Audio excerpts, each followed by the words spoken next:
Welcome back to our channel. We are Dom and Bella, and in this Japan series, we explored places in Tokyo and Nagano that we haven't been to before. Samahan nyo kami mag-adventure, kumain, ma-fall, and ma-enjoy ang winter season sa Japan. Game! Let's go! In this vlog, I'll share what it was like for me skiing for the first time.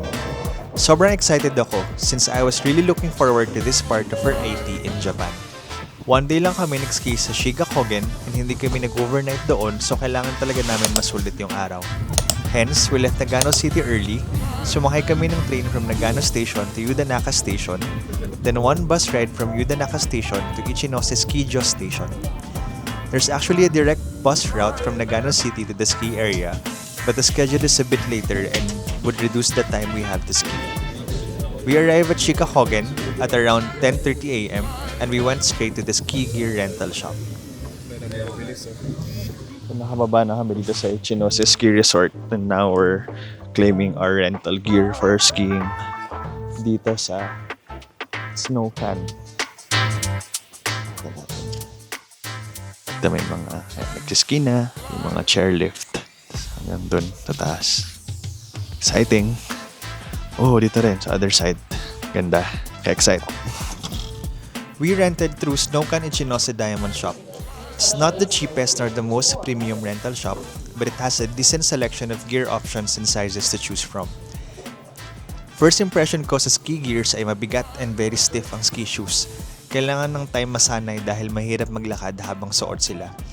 Mabigat din yung mga ski and need ng balance habang kinakabit yung shoes to the ski one at a time. Papapalitan ko kasi mukhang masikip sa akin yung ski boots. We went to the chairlift ticket booth and got tickets for one-day unlimited rides. But for first-timers who are joining a training class, we think it's better to check with your trainer first if you'll need the lift during the training to be sure that you'll use them. Yay! Bago ang sakuna. Kain muna kami. We booked our training through Ride Shiga and got a private class. Ang intention talaga is matutukan kami ng trainer. We want to learn a lot from the experience and get the most out of the time we have for this day. 1 p.m. pa yung start ng aming training session, pero at around 11 a.m. ready na kami to ski. So nagpaturo na lang muna ako kay Bela ng basics since nakapag-ski na siya before. Sobrang madulas pala talaga siya on snow. So yung una kong try mag-ski, nadulas agad ako.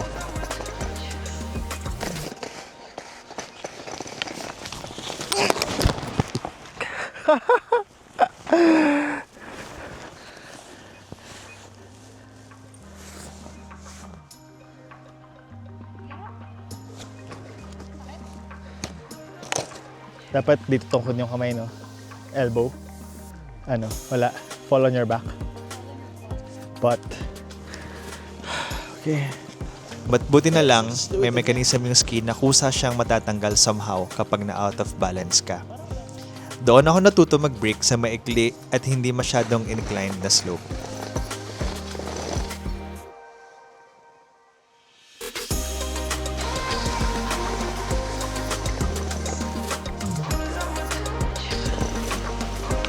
Hindi ako natumba!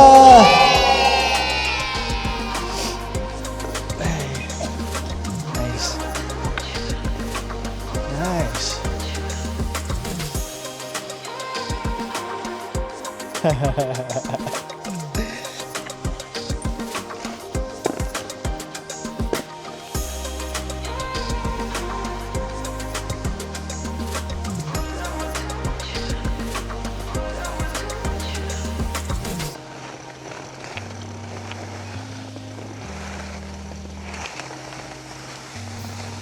We met the trainer at 1 p.m. and told him that I just learned how to brake.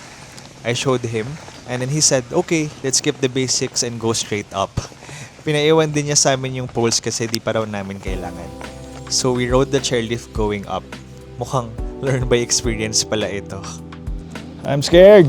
Now we're gonna go around. That is like really nice. Okay. Yay! So I fell twice earlier. You mean you only felt once? This will be my third. How do we get down? Oh yeah, getting down. You're gonna lift this one, and there's gonna be like flat part, Yeah. and you're gonna wait until sign again, and then you're just gonna go a little bit forward, and you're gonna push yourself to the floor. And you're just gonna wait a little bit.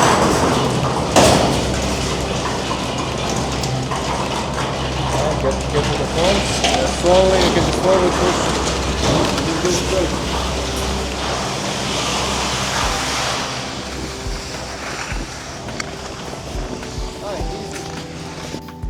Nasa taas na kami and nakakakaba since we are starting from a very high place and as a beginner, di ko alam kung anong mangyayari sa akin. Kailangan talaga alam ang basics which include braking, having the right form while skiing, and balancing. Pizza para. Ang maganda sa private class ay sinasabayan ka ng trainer the whole way down. Easy. Siya yung mag-brake sa'yo manually kapag nagdire-diretso ka na pababa at hindi mo na makontrol at pa-brake mo yung sarili mo. Oops! Oh, sit down!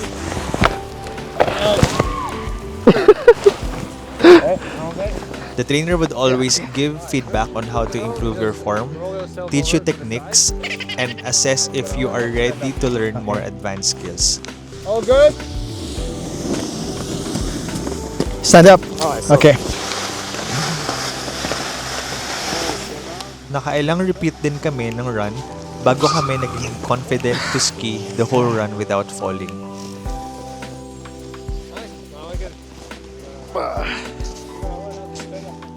Yes.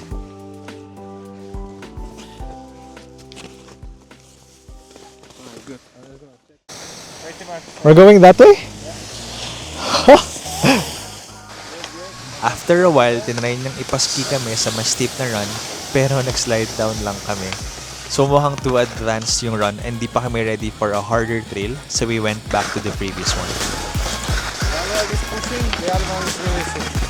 Oh, as in lift? Lift? Lift the leg? No, you don't have to lift it, you just release the weight. Okay. Just release the weight. It's like you're pedaling in the car. Okay. The one leg is pushing on the gas, the other one is releasing the brake. Then, turn. Alright. This time, near the end of our session, he taught us how to turn. It's a lot of techniques, form and balance coming together to be done properly. Paulit-ulit namin ginawa hanggang sa nag-improve kami.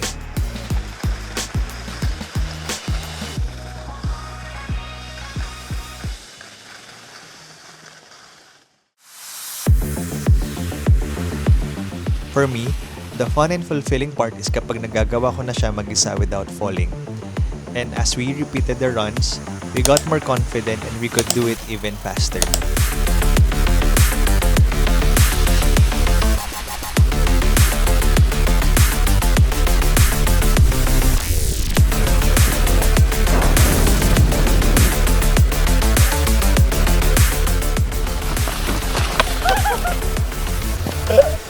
It's there. He's just showing off. He fell when he got down.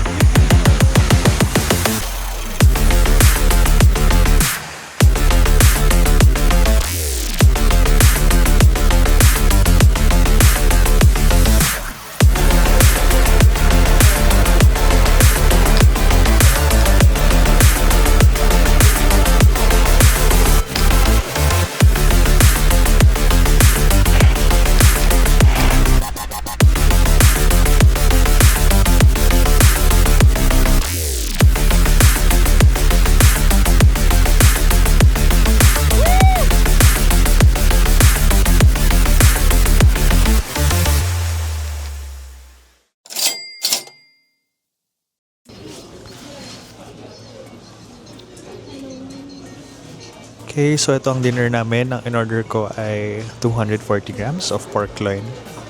Yan. May resin sa ilalim. Order ni Bela ay Soba and salmon don. donburi. Something like that. Hello! We ended the session having gotten an above average rating from the trainer. I really enjoyed the experience to the point that even after the session, I went back alone and did 2 rounds straight in the same run and did it faster without falling. It was really fun and fulfilling. I honestly think I wouldn't learn as much if we hadn't gotten a private class. So I would highly recommend for first-timers to get a training class. Choose the group class if you have more time or multiple days of skiing, and a private one if you have limited time and you want a more focused training. Take note that it's also important to be mindful of the closing time of the ski area and the schedule of the last bus and trains going back to Nagano so you won't miss them, especially if you are on a day trip only to Shiga Kogen. After we returned the ski gears that we rented, we rode the bus going straight back to Nagano and had a well-deserved dinner. Overall, the ski experience was really fun and memorable. I would definitely do it again. Thanks for watching! Lakad na kami papuntang Snow Monkey Park.